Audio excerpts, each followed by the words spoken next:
you guys doing? Welcome back to Country Mash. I hope you guys have been awesome. Today we're doing a video comparing LPVOs versus red dot and magnifier combinations, but more specifically the ACSS LPVOs and red dots with the ACSS reticle with a magnifier.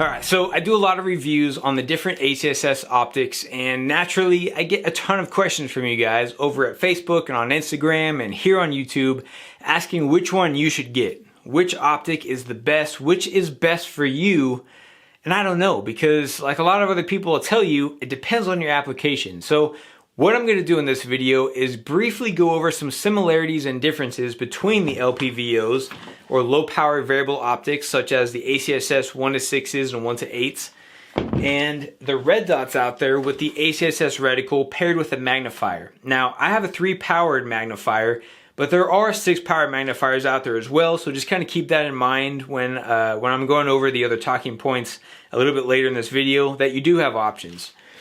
And once I go over those differences, I'm going to talk about some things that you guys should consider and some questions you should ask yourself, which are going to help you define what your application is. And that's because it's important for us to understand what our defined application is. There are some people who have very defined applications and they know exactly what kind of gear they need. Take for example a military sniper. He knows exactly the kind of optic that he's going to need for his rifle. And then on the other hand, take the law enforcement patrol officer. Though very different, he has a very defined application as well and knows exactly what kind of gear will work best for him. And so the fact that a lot of us are regular civilians and we do a lot of different things, and we want to do a lot of different things maybe with one gun or one rifle or maybe 2 rifles. And so we want to be able to get out and have fun at the range, and we want to be able to go hunt. Or maybe we just want to be able to defend our homes and freedom. Maybe we want to do all of it. Maybe we want to do just some of it. There's a lot of different things that we want to do, and typically there isn't one perfect setup, and so there are going to be compromises. But once you have a defined application, it really narrows down and it helps you kind of check off at least things that you know you don't need, and then it helps you kind of hone in on the features of an optic that you will want. So that's what this video is designed to do. It's to help you guys define your application, which will help you guys decide which optic is best for you, all without me having to give you guys a straight answer. And that's only because what works best for me may not work for you. So let's start it off by talking about some of the similarities and differences. So some of the similarities between the ACSS LPVOs and the ACSS red dot magnifier combinations are that both are solid optic setups on a budget. You can't really go wrong with either setup for the price point that they're at. They're both going to be around the $300 range, unless you decide to go with the first focal plane or a 1-8 on the LPVOs. They're going to run you just a little bit more money, but typically they're going to be pretty much in the same ballpark as far as cost. Both optic setups have a version of an ACSS reticle that allows you to range targets and take shots at longer ranges, and both are effective at close ranges. And then both are illuminated in one way or another. So both are very versatile and good at long range and close range shooting. However, we're going to go over some differences that are going to point out a couple of the strengths that each one has over the other. So when it comes to the ACSS reticle in both, the LPVOs have a little bit more information. So you have more BDCs, you have wind holds, and you have more options to range targets. With the ACSS red dot, it has the same information and you could do the same things, but it's just simply not as much. It's a lot more simplified, and since there isn't a ton of information labeled on the reticle, you do have to memorize a little bit more as to what the reticle can do. As far as illumination goes, the LPVOs are illuminated, but they are definitely not as bright. And then the ACSS red dot is extremely daylight bright, and it's a lot easier and faster to pick up the sight picture. As far as glass clarity goes, all of the ACSS LPVOs are going to be a little bit clearer, and the ACSS red dot is pretty clear, but because you have a red dot and a magnifier, you're now adding more lenses that can actually get dirty. Typically the LPVOs are going to give you a little bit clearer picture. When it comes to size and weight, the ACSS LPVOs are going to be slightly heavier and a little bit longer, so they will take up a little bit more retail on your rifle, and they are heavier, but only slightly. I would say just by a couple ounces. And the ACSS red dot and magnifier combo typically will be lighter weight and more compact. Now when it comes to durability, it's really hard to say which one is more durable. I have the second focal plane 1:6 and the first focal plane 1:6 Raptor, and I have the Holosun ACSS red dot with the primary arms Gen 4 magnifier, and I have not had an issue with anything. Nothing has broke on any of my setups, and I've really put all of these optics through some pretty hard use, and so I can't really say that one is going to be stronger than the other. However, it's important to note that the LPVOs have more internal moving parts because it is a variable magnified optic, and so you have a magnification ring that zooms in and out. But on the red dot magnifier combo, most people will be running flip to side mounts on their magnifier, and that's adding an external moving part. So they both have weaknesses that I have yet to have problems with, but it's just good to note them. So now we're going to talk about some of those talking points and give you guys some things to think about and consider, and maybe some questions to ask yourself to help you guys define your application, and then kind of throw in which optic setup would be best for what application. But listen to all of them because some of them contradict each other, and then you're going to have to weigh which one is more important to you. And then also realize this isn't a limited list. There's a lot of other things to think about, but hopefully this will get you guys thinking just a little bit more and help you guys decide. So first we're going to talk about the different scenarios and applications in which you may want an ACSS red dot with a magnifier. So the first one is if you'll be spending a majority of your time shooting at an indoor range and then occasionally get out to some of the longer ranges or maybe hunting, but just not as often, then the red dot magnifier combo may be a better option. Now there is a caveat to that, and we're going to discuss that in a little bit, and it may contradict this a little bit, but like I said, we got to start somewhere and get you guys thinking as to what works best for you. So number two kind of piggybacks on our first application, and that's, do you even have access to longer ranges? There's some people who just don't have places to shoot past 50 yards, and it's very unfortunate, and I feel so bad for you guys, but not everyone has areas to shoot long range. And so if that's the case, then maybe the red dot with a magnifier is a better way to go. And then even at that point, you might be asking, do I even need a magnifier?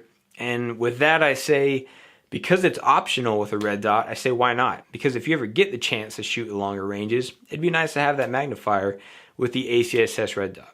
So another thing to ask yourself is, if this rifle is most likely going to be sitting as a home defense rifle a majority of the time, and then just occasionally get out to shoot it at some longer ranges or maybe even hunting. And if that's the case, a red dot magnifier combo would be better, just because red dots just work so much better indoors. You could leave the illumination on. The Holosun ACSS will last up to 5 years plus. And I say plus because it has an auto on-off feature, so who knows how long it will last with that.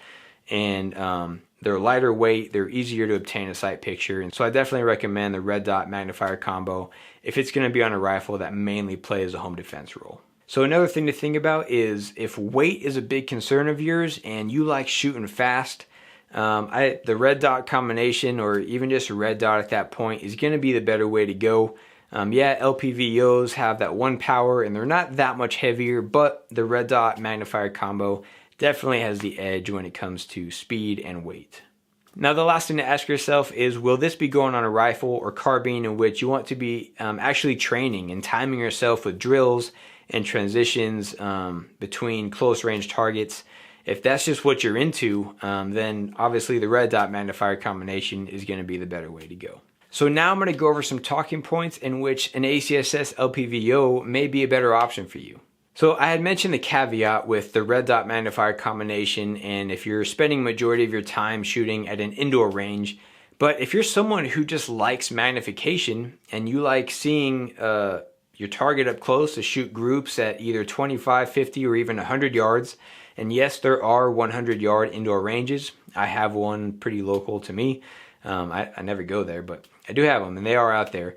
Some people just like magnification. They like shooting groups. They like seeing what they're doing. Then power to you. Go with the LPVO because it is going to have clearer glass, and typically you are going to have a little bit more magnification, especially if you were to go with one of the ACSS 1:8 scopes.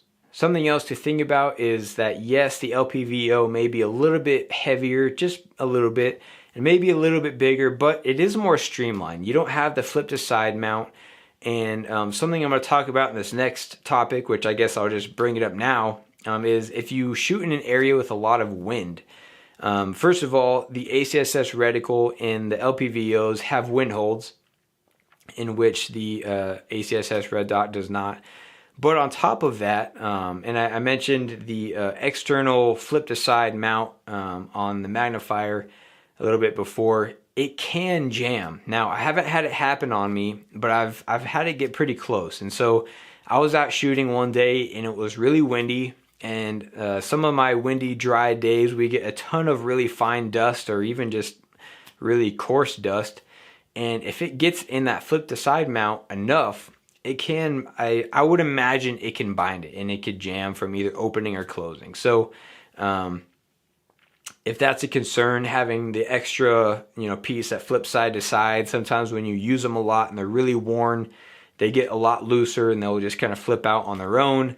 If you just don't want that and you just want a streamlined optic setup, then I think the LPVO would be the better way to go. And then throw on top of that the wind holds if you do shoot in really windy areas, such as myself. Except I need like 40-mile-an-hour wind holds on mine. So Dimitri, if you're watching, can you add just like a lot of dots for me? I'd appreciate it. All right, so another thing to think about, which may seem obvious to a lot of you guys, is will you be shooting a majority of the time at longer ranges? And we're talking like 300 plus yards. Anything closer than that, you're going to want to look at some of the other things to think about. But if you are shooting 300 plus yards a majority of the time, then I think it's pretty safe to say the ACSS LPVO is going to be the better way to go. The last thing to think about is if this rifle will be mainly used for hunting, or if you're scouting and glassing land, the field of view, the glass clarity, and the magnification, the fact that it's variable, so you could change it. You could be on 3 power, 4 power, 5, 6. If you get all the way to 8, you could go to 8 power. If you're into hunting, and it will be used for hunting a majority of the time, and you want to glass and scout the land, I think the LPVO will be the better option. So with all of that said, guys, they're not limited factors. It's not that if one thing fit your application that you have to choose that. You have to take all of it together into consideration to kind of weigh out what you do more of, what's more important, and with all of that, you're able to make a somewhat good decision as to which one is going to work best for you. So hopefully this video has some sort of value to it. I know some of this stuff seems obvious, but there's a lot of new people out there just getting into firearms. They don't know anything about it, and they need somewhere to start. And so hopefully this video helped, but that's it for today's video, guys. If you guys liked the video, go ahead and hit that like button. Thank you to everyone who has subscribed to the channel. I seriously love you guys. I love the support, the encouragement. You guys rock. If you guys have actually any suggestions or anything else to add to what I just talked about in the video, throw that down in the comments. I'd love to hear what you guys have to say about it. If there's anything I missed, or if I was wrong about anything, I'm here. I'm in this with you guys. I'm learning just as much. So I love talking to you guys. And that's it for today's video. I hope you guys have a great rest of your day, and I'll see you next time.